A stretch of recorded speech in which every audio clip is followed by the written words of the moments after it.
rencontré plein de gens formidables. J'ai rencontré des auteurs, des anonymes, des artistes. Et à chaque fois, ils m'ont raconté des belles histoires. Et j'avais envie de transmettre leurs histoires, mais aussi mon histoire. Parce que je pense que la théorie, c'est bien, mais la pratique, c'est mieux. Vivre pour apprendre. En fait, on est de passage sur cette terre et on est là pour apprendre. Et c'est en vivant, en se trompant, en tombant, qu'on apprend. Et ce livre, c'est les histoires des leçons de ma vie. Il y a plein de messages dans ce livre. Il y a le fait de savoir perdre, il y a le fait de savoir s'entourer, de s'aimer, de se faire confiance, de s'écouter, de bien réfléchir à ses pensées, parce que les pensées, c'est très important. Et puis ouvrir son mode de fonctionnement, ouvrir ses perspectives, voir la vie autrement, se faire du bien, pas demain, maintenant, tout de suite, faire le bien. Il y a plein de messages que j'ai envie de faire passer et à chaque fois, je les ai illustrés par des exemples et par mon expérience.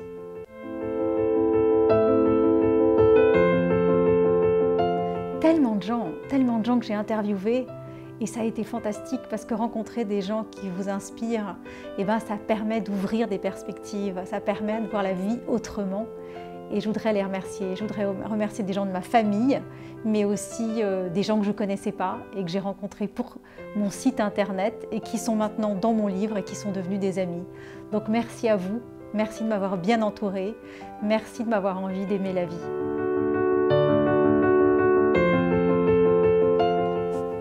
Alors, il n'y a qu'une seule façon d'éviter les critiques. Ne dis rien, ne fais rien, ne sois rien. Aristote. Voilà, tout est dit. Si vous voulez qu'il ne vous arrive rien, si vous ne voulez surtout pas attirer l'attention, si vous ne voulez surtout pas sortir du lot, avoir une opinion un tout petit peu différente des autres, alors ne faites rien. Vous serez peut-être encore critiqué, mais moi je pense que ça vaut la peine de faire des choses.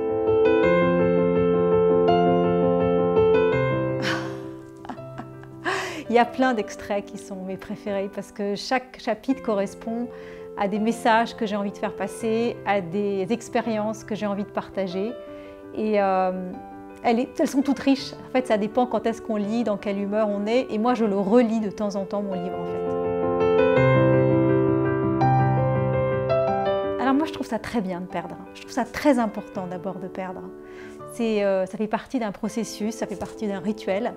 Et je trouve que si on n'a pas perdu, eh bien, on ne peut jamais gagner. Et donc dans ce livre, il y a un chapitre qui s'appelle « La noblesse des vaincus » et je fais l'apologie de ceux qui tombent et finalement qui se relèvent toujours après. Parce que quand on est tombé, eh bien, on a appris à se relever.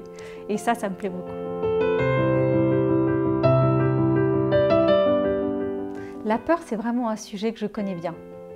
Et j'ai eu la malchance d'être confrontée à des grandes situations de peur et c'est encore un sentiment que je connais bien.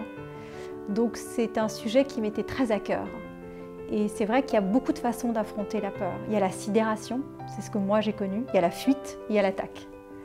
Et c'est pas moi qui le dis, c'est les plus grands spécialistes que j'ai lus et étudiés pour pouvoir comprendre comment réagir face aux peurs. Et je donne dans ce chapitre pas mal de petites clés pour pouvoir mieux affronter ces peurs.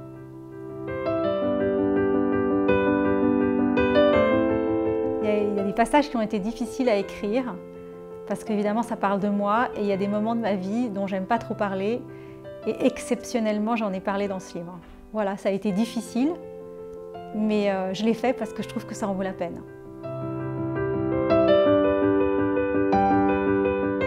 Alors avant d'écrire cet ouvrage et avant d'être sur Sensab, j'avais quelques intérêts pour la réincarnation, mais pas vraiment.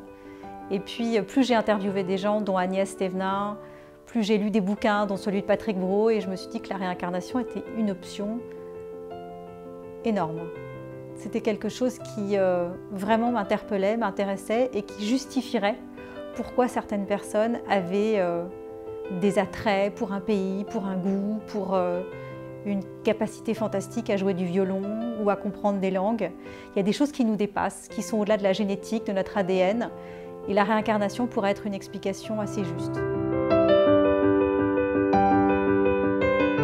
Je pense que quand on a traversé des drames comme moi, comme perdre un enfant, ou comme perdre des gens très très proches, soit on se rétracte dans la rancœur et la haine, soit on s'éveille, et spirituellement en tout cas. Et j'ai rencontré des gens extraordinaires, j'ai rencontré des médiums fantastiques, j'ai rencontré des gens qu'on appelle des canals, qui communiquent avec là-haut. Et du coup, ça m'a permis d'avoir une autre vision des choses et de m'éveiller vraiment spirituellement. On le répète jamais assez, mais le bonheur, c'est pas dans 10 ans, pas quand on aura gagné à l'euro-million, pas quand on sera en vacances avec des copains à une soirée. C'est maintenant le bonheur. Ça se cultive, c'est quand on prend un bain et qu'on se détend, qu'on arrive un peu à s'échapper de ses soucis et qu'on cultive un peu l'estime de soi et qu'on arrive un peu à se faire du bien. C'est important de se faire du bien maintenant.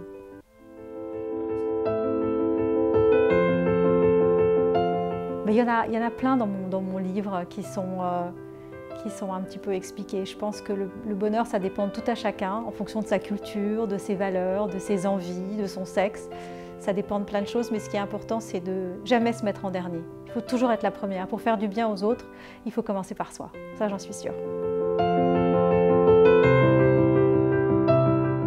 Je pense qu'une des clés dans la vie, c'est de savoir s'entourer bien.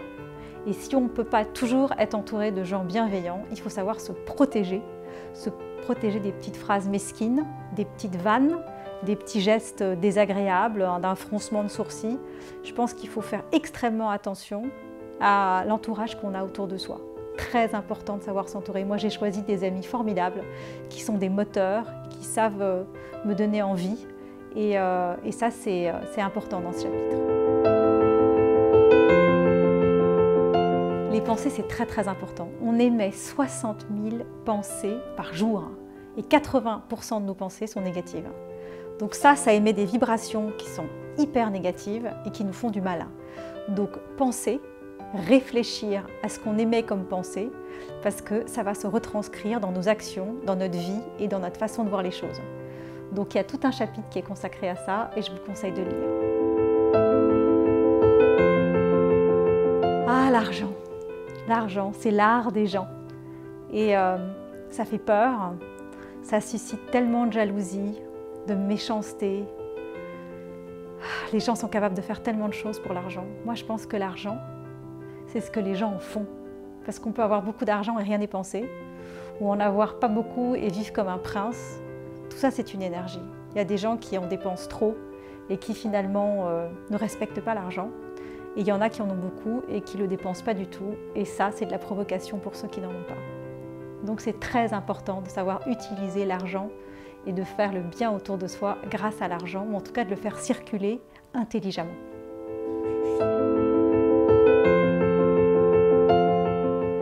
Ah, les synchronicités, c'est tout un chapitre. Il y a une femme extraordinaire que j'ai rencontrée, dont je parle dans le livre, qui s'appelle Pascale Lafargue. Et elle parle de guidance sacrée. En fait, les synchronicités, c'est un peu des signes du ciel qu'on nous envoie pour aller dans la bonne direction ou pour savoir s'arrêter quand on fait un mauvais chemin. En tout cas, moi, c'est comme ça que je l'ai interprété. Faites le bien, ça veut tout dire. Ça veut dire se faire du bien à soi-même, ça veut dire faire du bien aux autres, parce que quand on fait du bien aux autres, on se le fait inconsciemment et indirectement à soi-même. C'est être la meilleure version de soi-même. C'est accepter que parfois il faut savoir s'arrêter, faire marche arrière, mais pas forcer, pas essayer d'aller trop fort, trop loin, de résister trop longtemps. Faites-le bien, faites-le à votre rythme, faites-le tranquillement, faites-vous du bien. Ça, si c'était une clé, ce serait une clé très importante dans mon livre.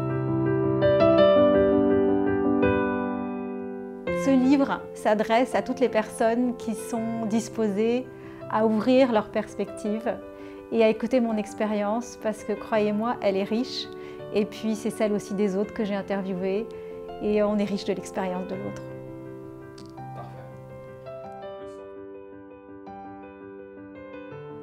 Vous allez pouvoir trouver ce livre sur Amazon, sur la Fnac, sur plein de grandes plateformes et puis dans vos bonnes librairies.